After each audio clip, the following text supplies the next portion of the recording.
नमस्कार दोस्तों, आप देख रहे हैं MD Bharat news. MD Bharat news में आपका स्वागत है। मैं मनोज पटेल आपको ले चलता हूं आज के समाचार की ओर।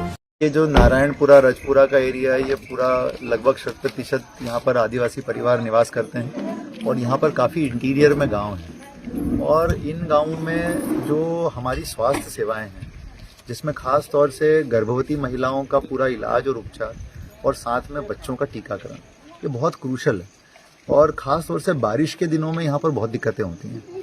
तो मैं आज ये एक सेक्टर मीटिंग थी यहाँ पर नारायणपुरा और रजपुरा सेक्टर की, तो बीएमओ साहब ने ये मीटिंग रखी थी और उनका ही ये इनिशिएटिव था कि सर मैं ये मीटिंग रख रहा हूँ। तो उन्होंने मुझे आमंत्रित किया था, तो मैंने सहर्ष स्वीकृति दी कि मैं आना चाहूँगा।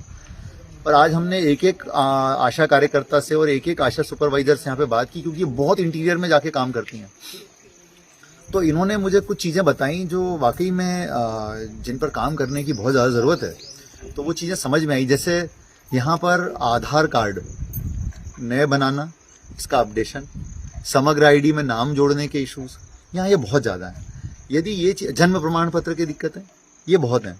तो ये दिक्कतों के कारण क्या होता है कि न तो लोगों के आयुष्मान कार्ड बन पाते हैं, न लोगों का जो है टीकाकरण ठीक से हो पाता है।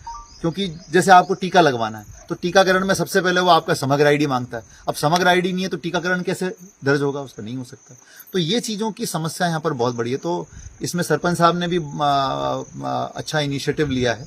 तो हम पंचायत के सहयोग से या तो इस मंगलवार या इसके आगे वाले मंगलवार हम बड़ा कैंप यहाँ पे लगा रहे हैं, जिसमें आधार, समग्र आईडी, जन्म प्रमाण पत्र, ये जो सारे विषय हैं। और यहाँ पर उसको मंगलवार को लगाएंगे, क्योंकि मंगलवार को यहाँ बाजार का दिन होता है, तो सब जगहों से लोग आते हैं यहाँ पे। तो उसको हम मंगलवार को लगाना शुरू कर रहे हैं। तो एक कार्यक्रम तो हम ये कर रहे हैं और हम लगातार 3-4 मंगलवार ही लगाएंगे, ताकि ये जो आधार कार्ड और समग्र आईडी की समस्याएं हैं ये काफ़ी हद तक बच्चों की और लोगों की दूर हो जाएं।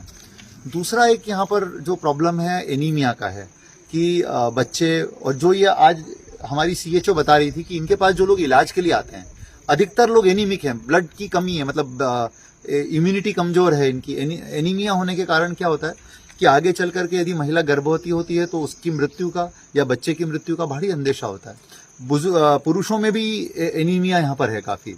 तो इस चीज़ को देखते हुए हमारा जो एक अभियान है कि हर मंगलवार को अब हमने ये तय किया है कि हम किसी न किसी स्कूल में जा करके और बच्चों को आयरन की गोली खिलाएंगे, और मैं भी खाऊंगा स्वयं।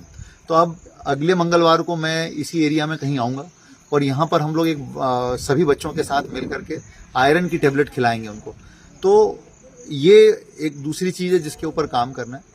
तीसरी चीज़ जो यहाँ पर बताई कि गर्भवती महिलाओं को लाने ले जाने में थोड़ी दिक्कत होती है, तो एम्बुलेंस का एक सेंटर हमको रजपुरा में बनाना है। अभी तक एम्बुलेंस जो है हटा से आती है, तो हटा से यहाँ तक आने में एम्बुलेंस को 2-2 घंटे लग जाते हैं। आने जाने में इतना समय चला जाता है कि कई बार उससे गंभीर हो जाती है स्थिति। तो इस समस्या को दूर करने के लिए ये लोग एक प्रस्ताव दे रहे हैं। हम स्टेट गवर्नमेंट से रिक्वेस्ट करेंगे इस मामले में कि रजपुरा को उसका एक सेंटर जल्दी बना दिया जाए, ताकि एम्बुलेंस की दिक्कत भी दूर हो जाए। यहाँ पर एक बहुत अच्छी बात है जो कि आज मीटिंग में सामने आई, जो कि इन्होंने बताया कि हमारी आशा कार्यकर्ता और हमारी आशा सुपरवाइजर की बदौलत इस जगह पर ये जो सेक्टर है सबसे कठिन सेक्टर है, लेकिन यहाँ पर मातृ मृत्यु नहीं हुई है। यहाँ इन लोगों ने लोगों की जानें बचाई हैं। तो ये बहुत बड़ी बात है, बहुत बड़ा अचीवमेंट है कि इतने कठिन एरिया में काम करने के बावजूद ये लोग बहुत मेहनत से काम कर रही हैं। इसका पूरा श्रेय जो हमारी आशा कार्यकर्ता हैं, हमारी आशा सुपरवाइजर हैं, इन सबको और हमारे बीएमओ की जो पूरी टीम है उनको जाता है कि इन्होंने इतनी मेहनत की है कि आज एक भी माता की मृत्यु इसके कारण से नहीं हो पाई। लेकिन जो चैलेंजेस हैं, जैसे एक बड़ा चैलेंज यहाँ पर जो इन लोगों ने बताया देखने में आता है कि लोग अस्पताल आना नहीं चाहते। लोग बोलते हमको नहीं जाना, हम नहीं जाएंगे।